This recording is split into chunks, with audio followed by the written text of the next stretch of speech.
stand in my presence. So, makikita po natin in this verse alone, God hate lying so much.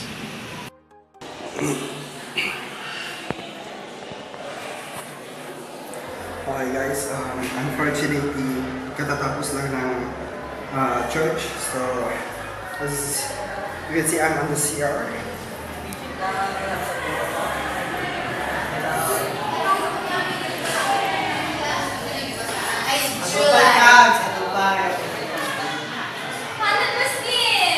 Diba nagpasit anan? Chura na po. July 15 nila yung pasok. Saan mo ka nakapakapal? We're having our meal.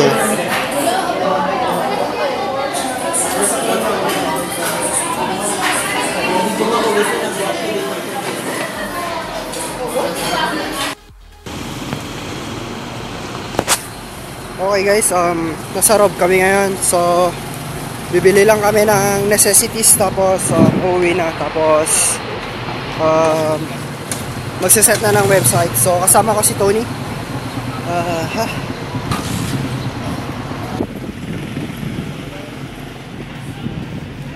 Thank you.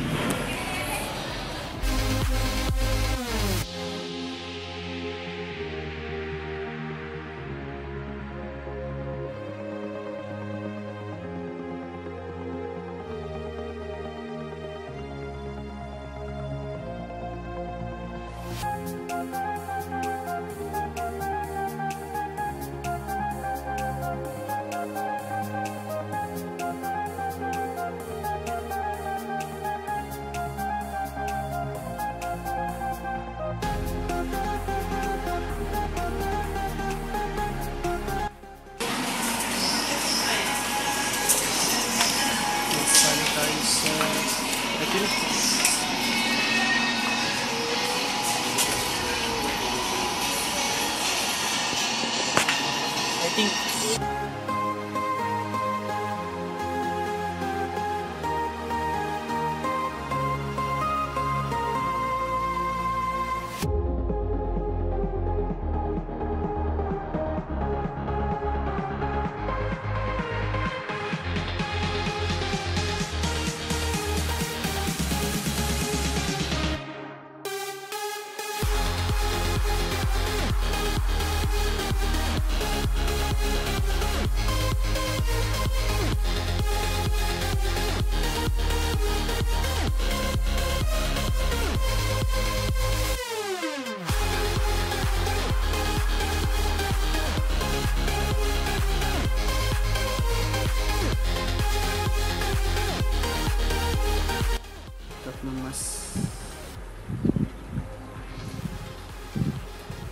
Okay guys, kakauwi lang.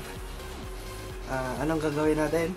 Magsiset ng website tsaka mag-edit. Kasama ko si Tony, which is from Team Unity. So, yun. And then gagawa siguro kami ng kalokohan, maybe. Tapos dun sa Rob, ito lang nabili namin, overprice, basta mall, overprice. Tapos yun, maybe I'll end the vlog here. Ano ba, may nga outro. Diyak pinakaraming Photoshop eh. Hindi siya outro lang. So, anong masasabi nyo ngayon?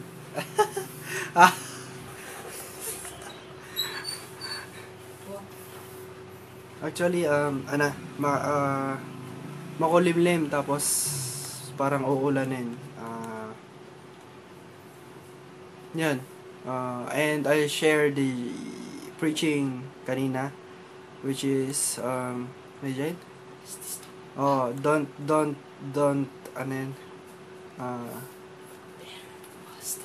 don't bear false testimony raw. So yan, guys, don't lie and speak with the truth with your heart, because without your heart, in kahit sinasabi mo yung totoo, kahit you tell the truth, if there's no love, there's no love in there, okay,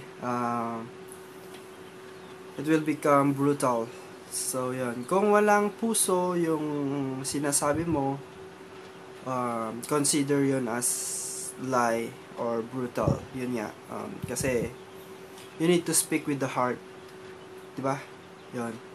So yun yung natutunan ko ngayon, natutunan rin niya. Yun. So dapat everyday, hindi lang puro laro, puro chicks dyan, chicks dito. Kailangan matutunan mo rin how to live with God's Word. So, I'll end this vlog, guys. See you in my next video. Tsaka pala, wala akong video sa Thursday and kaninang Sabado. Kahapon. Kaninang Sabado, kahapon. Kasi technical issues, guys. So, this is the Sunday vlog.